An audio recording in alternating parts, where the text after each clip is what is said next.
بسم الله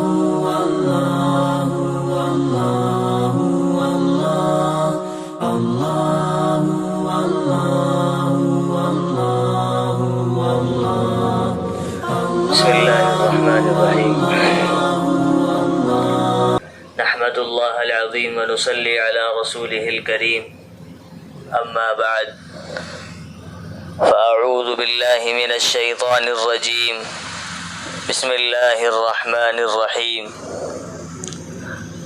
شهر رمضان الذي أنزل فيه القرآن هدى للناس وبينات من الهدى والفرقان. صدق الله مولانا العلي العظيم، وصدق رسوله النبي الكريم، ونحن على ذلك من الشاهدين. میرے محترم بزرگوں اور دوستوں اور قابل قدر عزیز نوجوانوں، اسلامی مہینوں کے اعتبار سے یہ مہینہ رمضان المبارک کا مہینہ ہے. ابھی کچھ دنوں پہلے یہ لگ رہا تھا کہ رمضان آنے والے ہیں. کیا لگ رہا تھا؟ کہ رمضان آنے والے ہیں. لیکن رمضان آ بھی گئے، پہلا عشرہ بھی گزر گیا اور دوسرا بھی گزر گیا. وقت کا معلوم بھی نہ ہوا کہ کتنی جلدی 20 دن ہمارے گزر گئے. اور یہ ہم اچھی طرح جانتے ہیں، ہر انسان اپنے بارے میں جانتا ہے کہ اس کے یہ 20 دن کیسے گزرے ہیں. آیا یہ 20 دن وہ ویسے گزرے ہیں جیسے گزرنے چاہیے تھے، یا ویسے گزرے ہیں جیسے نہیں گزرنے چاہیے تھے؟ یہ ہر انسان اپنے بارے میں اچھی طرح جانتا ہے. اور اس مہینے کے 30 دن ہیں جس میں کہا گیا کہ پہلا عشرہ رحمت کا اور دوسرا عشرہ مغفرت کا اور تیسرا عشرہ جہنم سے آزادی کا ہے. تو 2 عشرے تو گزر چکے. اب یہ اپنے بارے میں ہم خود جانتے ہیں کہ ہم نے پہلے عشرے میں اپنی مغفرت کرائی یا نہیں کرائی، دوسرے میں پہلے عشرے میں ہم نے رحمت اللہ سے لی یا نہیں لی، دوسرے میں مغفرت کرائی نہیں کرائی. لیکن اب یہ عشرہ تیسرا چل رہا ہے. کون سا عشرہ چل رہا ہے؟ تیسرا عشرہ چل رہا ہے. تیسرا عشرہ کیا ہے؟ کہ تیسرے عشرے میں جہنم سے آزادی ہے. کیا ہے؟ جہنم سے آزادی. اب ہم میں سے ہر شخص یہ چاہتا ہے کہ ہم سب جہنم سے آزاد ہو جائیں. کوئی ایسا شخص ہے جو یہ چاہے کہ میں جہنم میں چلا جاؤں؟ کوئی بھی انسان یہ نہیں سوچ سکتا کہ میں جہنم میں چلا جاؤں. ہر کسی کی خواہش، ہر کوئی یہی سوچتا ہے کہ میں جہنم سے کیسے بچ جاؤں. اور اللہ کے حبیب صلی اللہ علیہ وسلم کی بھی یہی خواہش تھی کہ میرا ایک ایک امتی جہنم سے بچ کر جنت میں جانے والا بن جائے.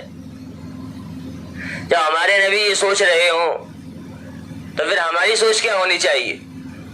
ظاہر سی بات ہے کہ ہماری سوچ بھی یہی ہوگی کہ ہم بھی جہنم سے بچ کر جنت میں جانے والے بن جائیں.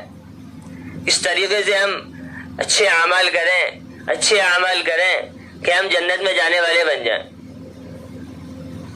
یہ تو ہماری سوچ ہے، کیونکہ جنت کی نعمتوں کا تذکرہ جب ہم سنتے ہیں تو ہمارا خوب دل چاہتا ہے کہ ہم جنت میں جائیں.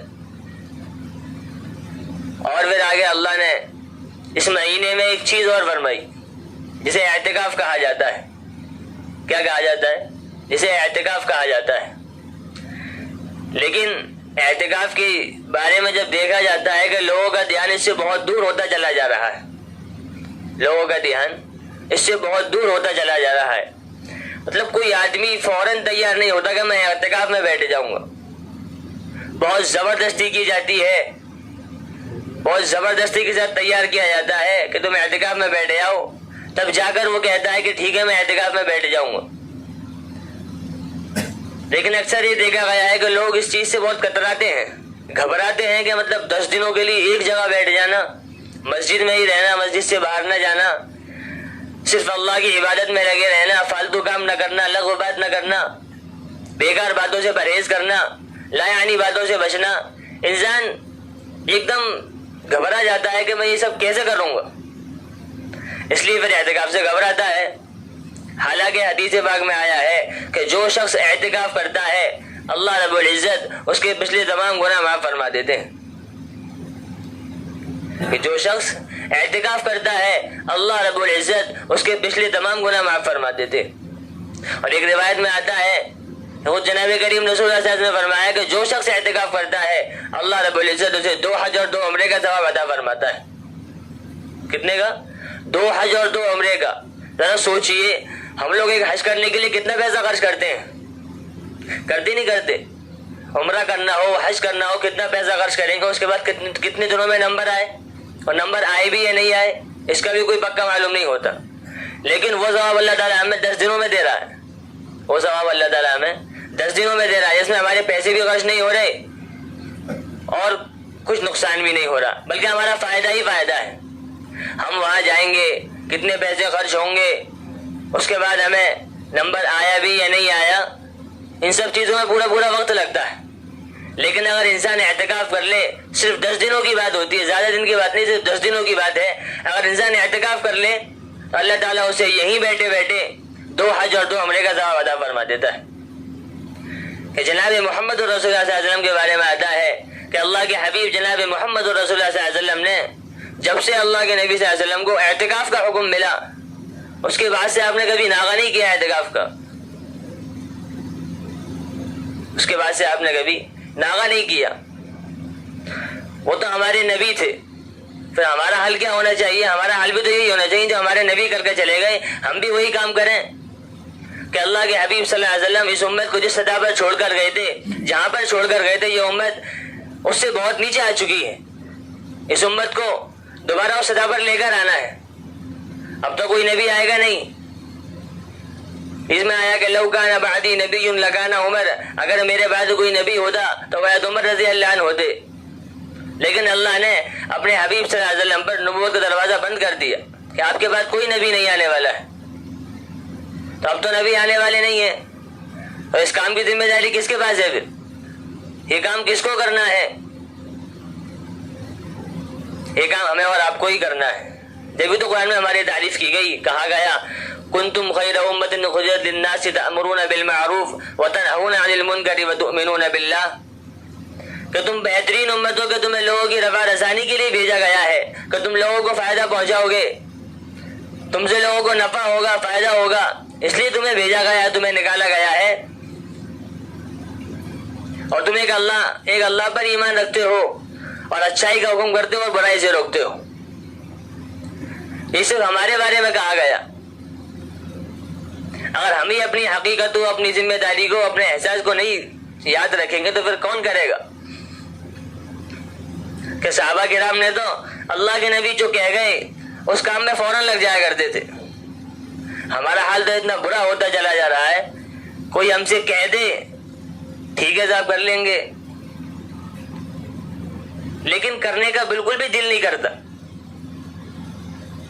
ایمان سے ہم اتنا دور ہوتے چلے جا رہے ہیں. آج دیکھو مسجدیں خالی نظر آتی ہیں, مسجدیں ویران نظر آتی ہیں. مسجدوں کو آباد کرنے والے کہاں گئے؟ حدیث میں آتا ہے کہ جو شخص مسجد کو آباد کرتا ہے مسجد اس کے لیے دعا کرتی ہے. لیکن ہم لوگ ان سب چیزوں سے بہت دور ہوتے چلے جا رہے ہیں. اور ایک بات یاد رکھو کہ اگر انسان جب دنیا میں گھستا ہے نا تو وہ اس میں گھستا چلا جاتا ہے. انسان کے بارے میں آتا ہے کہ انسان لالچی ہے. کیا ہے؟ انسان لالچی ہے. جب انسان کو کسی چیز میں نفع دکھتا ہے تو وہ اس میں گھستا چلا جاتا ہے. اگر اسے دنیا میں نفع دکھ رہا ہے تو وہ دنیا میں گھستا چلا جائے گا اور دین کی طرف بہت مشکل سے لوٹ کر آئے گا. اگر اسے دین میں نفع دکھے گا تو وہ دین میں گھستا چلا جائے گا, پھر دنیا کی طرف لوٹ کر نہیں آئے گا وہ بہت جلدی سے. اب صحابہ کو دیکھ لو, صحابہ دنیا کی طرف تھے, دین کی طرف تھے. دین کی طرف تھے نا, دنیا تو ان کے قدموں میں اللہ نے پھر خود بخود ڈال دی تھی. لیکن ہم لوگ دنیا کی طرف زیادہ ہیں, دین کی طرف بہت کم ہے.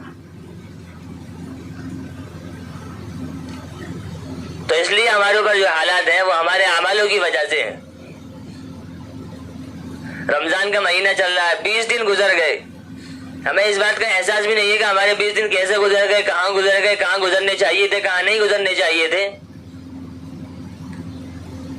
اب یہ تیسرا عشرہ چل رہا ہے, 10 دن ہے, اس کے بعد رمضان بھی چلا جائے گا, نیکیوں کا سیزن چلا جائے گا. سیزن میں کام کرنے میں اچھا لگتا ہے نا انسان کو. دنیا کا حال بھی یہی ہے تو دین کا حال بھی یہی ہونا چاہیے.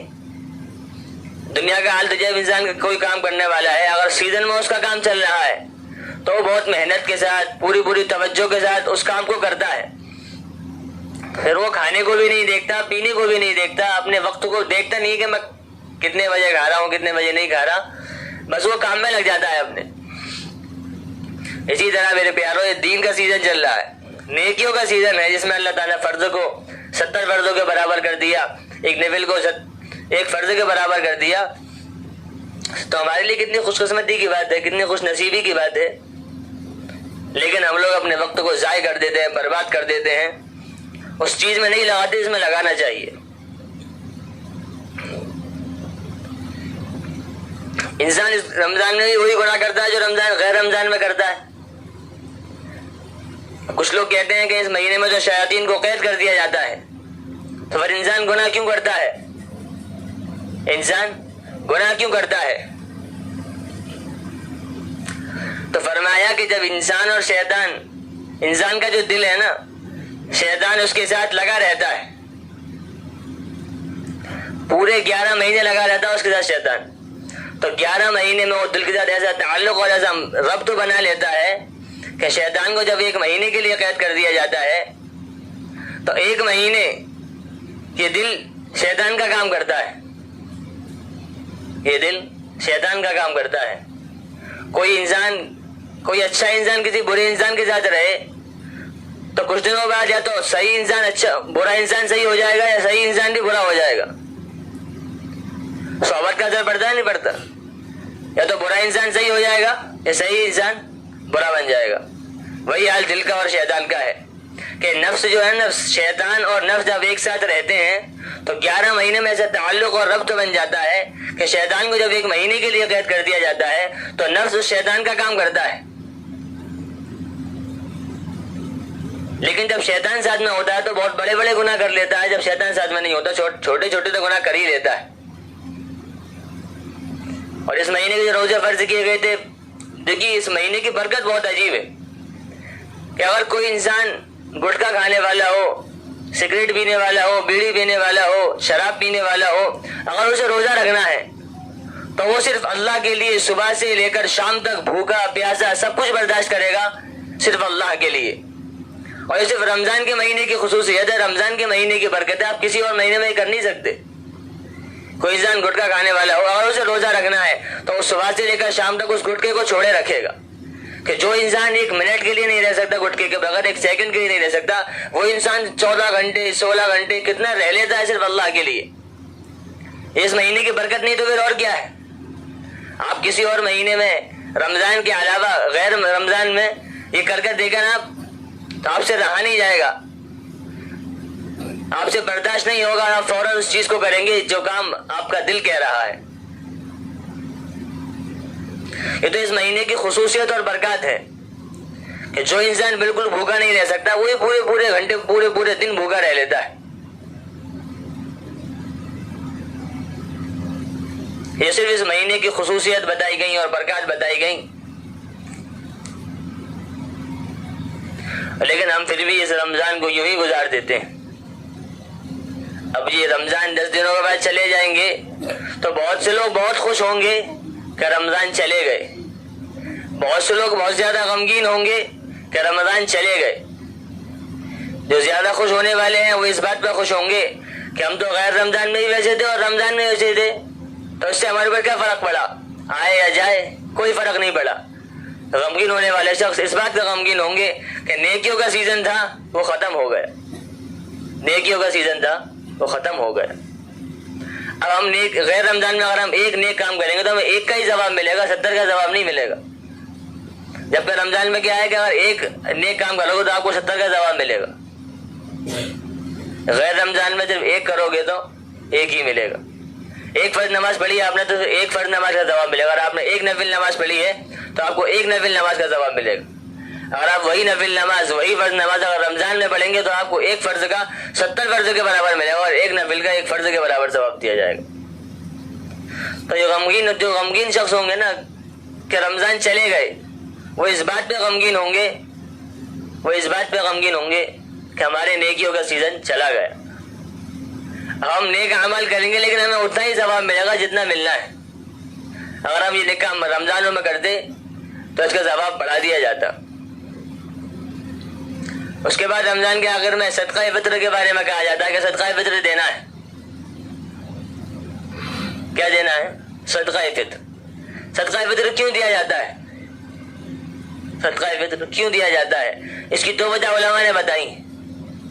نمبر ایک تو یہ ہے کہ ہم سے رمضان میں جو غلطی کوتاہیاں ہو جاتی ہیں اس کی معافی تلافی کے لیے صدقہ فطر دیا جاتا ہے. ہم سے رمضان میں جو غلطی کوتاہیاں ہو جاتی ہیں جو نہیں ہونی چاہیے اس کے لیے صدقہ فطر دیا جاتا ہے تاکہ اللہ تعالیٰ اس کے ذریعے ہمارے گناہوں کو معاف کر دے جو غلطی ہم سے رمضان میں ہوئی ہے. اور دوسرے نمبر پر اس لیے دیا جاتا ہے تاکہ جو غریب لوگ ہیں وہ بھی اپنی عید خوشی سے گزار سکیں جیسے مالدار لوگ گزارتے ہیں. اب مالدار شخص اپنی عید کیسے گزارتا ہے، کیسے بناتا ہے؟ کیونکہ اس کے پاس تو پیسہ ہے، مال ہے، دولت ہے، سب کچھ ہے، تو وہ اپنی عید کیسے گزارے گا؟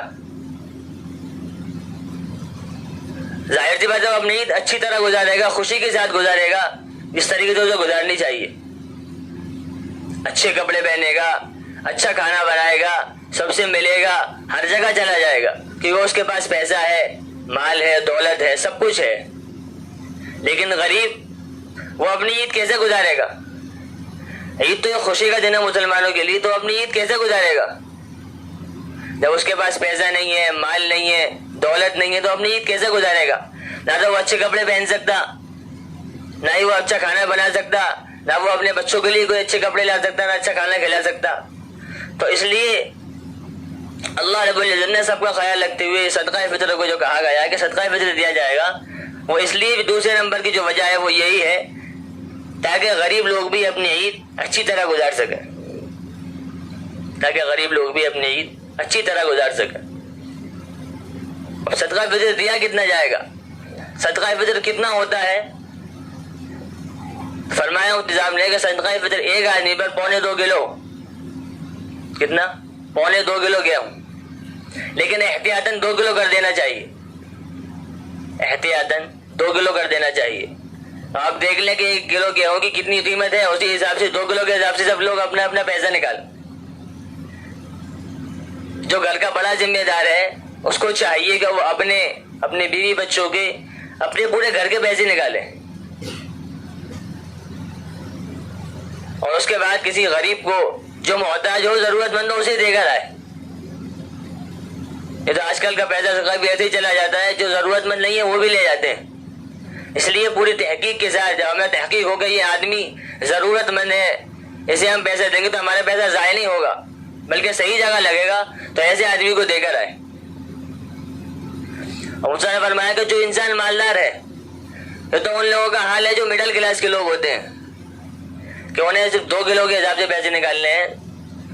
تو 2 کلو کے حساب سے 50 روپے ہوں گے یا 60 روپے ہوں گے؟ 2 کلو کے ہوں گے تو 50 روپے ہوں گے یا 60 روپے ہوں گے؟ اسی حساب سے مڈل کلاس کے لوگ اس حساب سے پیسہ نکالیں. اور جو ہائی کوالٹی کے لوگ ہیں، مالدار لوگ ہیں، جو غریب لوگ نہیں ہیں، جو مالدار لوگ ہیں، انہیں چاہیے کہ وہ 60 روپے سے زیادہ صدقہ نکالیں. کھجور کے حساب سے صدقہ نکالیں، کشمش کے حساب سے صدقہ نکالیں، یا منقے کے حساب سے صدقہ نکالیں. جتنا ہم گیہوں میں دیں گے اللہ کے یہاں تو آپ لوگ جانتے ہیں کہ ہم جتنا خرچ کریں گے اللہ ہمیں اتنا ہی دے گا. تو گیہوں سے نکالنے والے حضرات گیہوں سے نکالیں، اور جو تھوڑا ہائی کوالٹی کے لوگ ہیں، مالدار لوگ ہیں، انہیں چاہیے کہ وہ کھجور سے نکالیں یا کشمش کے ذریعے نکالیں یا منقے کے ذریعے نکالیں، کیونکہ یہ قیمت میں بھی زیادہ ہوتے ہیں تو سامنے والے کا زیادہ فائدہ ہو جائے گا. جس کو ہم دے کر آئیں گے اس کا زیادہ فائدہ ہو جائے گا، ایک آدھ دن زیادہ اچھی طرح کھانا کھا سکتا ہے وہ. تو اس لیے ان سب باتوں کا ضرور اہتمام کرنا ہے اور ضرور نکالنا ہے صدقہ فطر. ٹھیک ہے، انشاءاللہ کریں گے ضرور. اللہ تعالی ہم سب کو کہنے سننے سے عمل کی توفیق نصیب فرمائے.